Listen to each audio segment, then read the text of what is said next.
محمد بن قاسم اسلام کا بہت بڑا جرنیل، کم سن عمر، بہادری اور دلیری کی عظیم داستان، جس نے چھوٹی سی عمر میں سندھ میں حملہ کر کے راجہ دار کی حکومت کو کس طرح ختم کیا اور اسلام کی بنیاد رکھ دی۔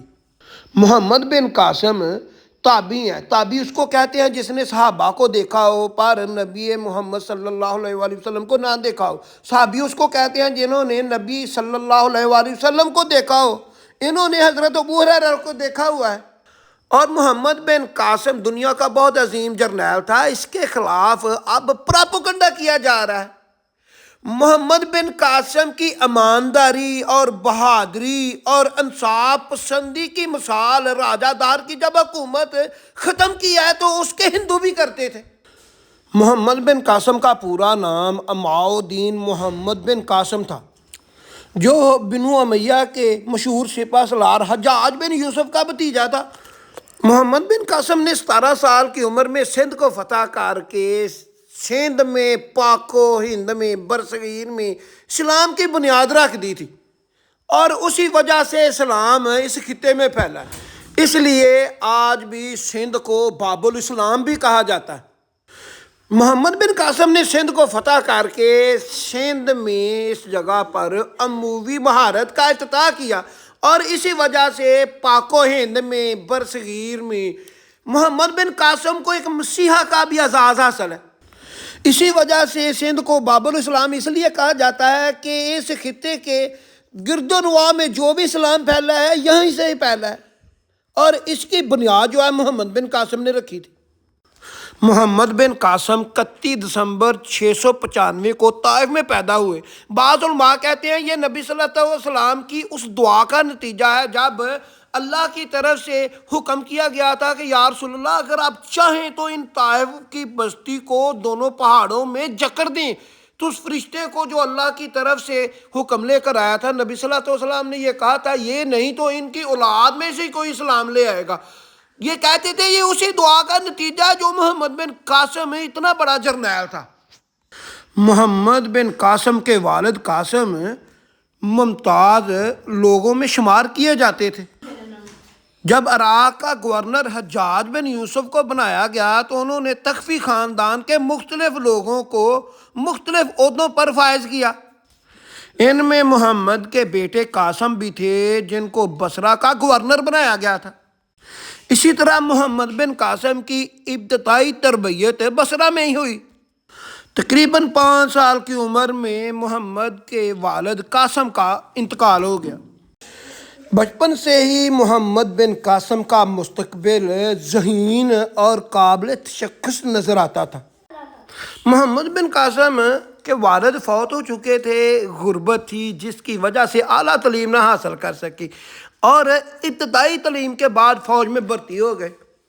فنون سپہ گیری یعنی جنگی مہارت، لڑنا، لڑائی جھگڑا، جنگی مہارت انہوں نے دمشق میں حاصل کی، اور فوج میں اپنی قابلیت اور چستی، پھرتی اور دلیری کی وجہ سے بہت جلد انہوں نے فوج میں اعلیٰ مقام حاصل کر لیا۔ محمد بن قاسم کو 15 سال کی عمر میں ہی ایران میں بغاوت ہوئی 708 ہجری میں۔ اس بغاوت کو کچلنے کے لیے پہلی مرتبہ محمد بن قاسم کو سپہ سالاری کے فرائض سر انجام دیے۔ اسی وقت بنو امیہ کے حکمران ولید بن عبد المالک کا دور تھا، اور حجاج بن یوسف عراق کا گورنر تھا۔ اس مہم میں محمد بن قاسم نے کامیابی حاصل کی اور ایک معمولی شونی شیراز کو ایک خاص شہر بنا دیا۔ اسی دوران محمد بن قاسم کو فارس کے دارالحکومت شیراز کا گورنر بنا دیا گیا۔ اس وقت محمد بن قاسم کی عمر 17 برس ہو چکی تھی، اور اتنی سی عمر میں اس نے اپنی تمام خوبیوں کے ساتھ حکومت کر کے اپنی حکومت کرنے کا، شجاعت، بہادری اور دلیری کا سکہ بٹھا دیا۔ 17 سال کی عمر میں ہی محمد بن قاسم کو سندھ پر حکومت راجہ دار کی تھی، اور اس پر حملہ کرنے کے لیے سپہ سالار بنا کر بھیجا گیا۔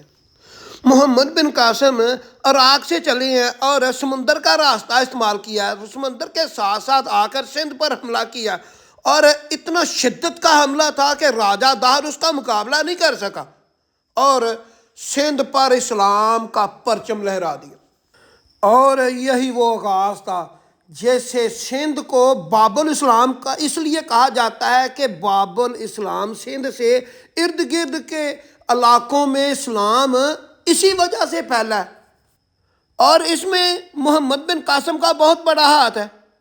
جو محمد بن قاسم کو لٹیرے کہتے ہیں وہ جھوٹ بولتے ہیں۔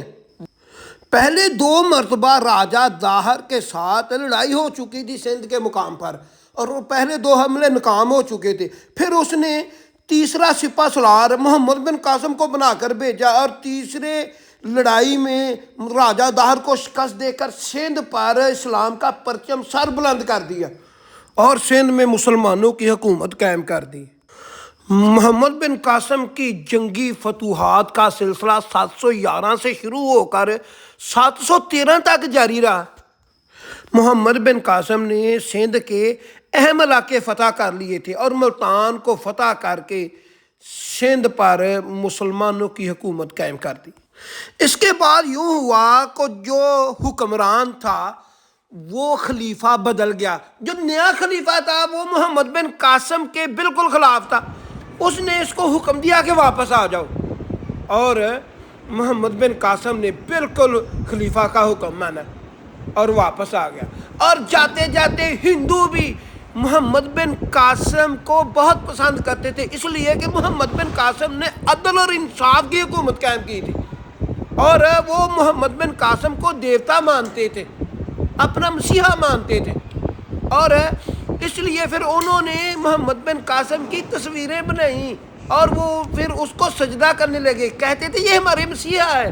محمد بن قاسم کو جیسے ہی اس نے دوسرے خلیفہ نے واپس بلایا، واپس بلانے کے بعد محمد بن قاسم واپس گیا، جا کر اس نے جتنے وہ نقشے تھے وہ دوسرے خلیفہ کو دیے ہیں، وہ اس نے بتایا کہ میں یہاں کے راستے سے وہاں سے ہوتا ہوا فلاں جگہ پر گیا ہوں، یہ میں نے راستہ اختیار کیا، یہ میں نے فتوحات کی ہے، اس لیے کہ وہ خلیفہ کے تابع تھا، اور حق بھی اس کا یہی تھا کہ خلیفہ کے تابع رہے۔ اور خلیفہ نے اس کو کہتے ہیں کہ ایک تازہ جانور کے چمڑے میں لپیٹ کر، اور جیسے جیسے وہ چمڑا سوکھا ہے، اور محمد بن قاسم کی شہادت ہو گئی ہے۔